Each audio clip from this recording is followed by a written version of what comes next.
HarperCollins presents Bigfoot and the Wild Boys by Jenny Pearson. Read by Frazer Hadfield. Chapter 1. A Whole Lot of Average. The kids at school called me Average Joe. I hated it because of how much it suited me. My name is Joe, and there is no denying it. I was average. I was middle of the class in most subjects. Okay at sport and music and art. I just didn't stand out at anything. Nobody noticed me.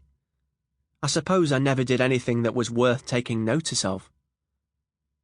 Everyone else seemed to have their thing, or things, if you were my best mate Tiago. He's amazing at languages. He can speak Spanish and Portuguese and a bit of Italian.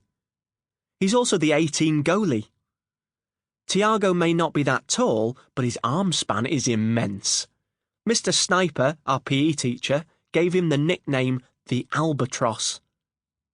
That's a bird with a wingspan of 3 meters.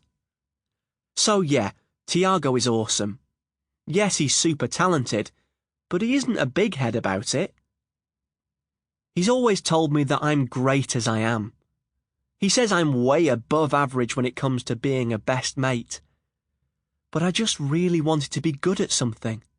I wanted to find my thing. I wanted to start secondary school a new person, someone that people noticed. I just wasn't sure how I would do it.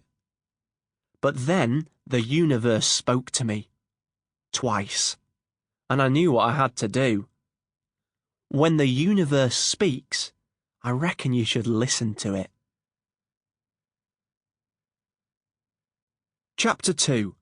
The Universe Speaks. It was day 3 of the summer holidays. Tiago and I were lying on his bed watching YouTube. We were in a food coma. We'd eaten an extra-large stuffed crust pizza, a side of cheesy garlic bread, a bucket of chicken wings, a bag of popcorn, and a tub of chocolate brownie ice cream. We had started off watching gaming videos, but somehow ended up watching something called Human Hungry Hippos. This involved people lying on skateboards and being dragged about as they collected balls in washing baskets. It looked quite fun. We decided we'd try it when our stomachs weren't in danger of exploding. Then we'd watched a video about actual hippos. I had no idea they were so savage. Or that they could run at 30 miles per hour. Or that their jaws can open up to over 1 meter wide. It was during the next video we watched that the universe spoke to me for the first time. The video followed this guy, Wildman Mike. And I was transfixed. Wildman Mike is an outdoor adventurer.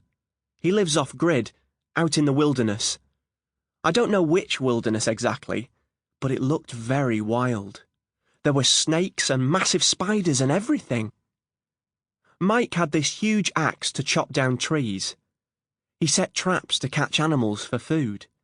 He had these huge bulging arms and big sturdy legs and could start fires with his eyes. Okay, that last bit was an exaggeration. Mike used flint and steel to light fires, but still, he was amazing. There was nothing average about him. I jumped up and pressed pause. "That's it, Tiago," I said. "The universe has spoken."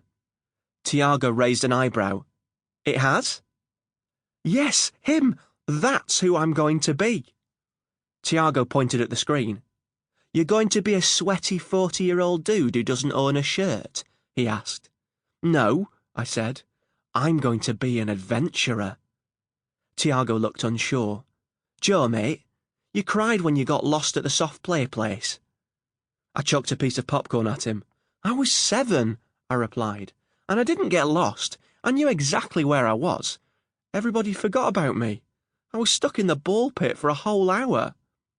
"True, but that was because you didn't have the upper body strength to pull yourself up the rope ladder." "I was 7, I repeated, "and nobody remembered I was even there. And do you know why nobody remembered I was there? I think it was because a lot of other stuff was going down," Tiago said. Sample complete. Ready to continue?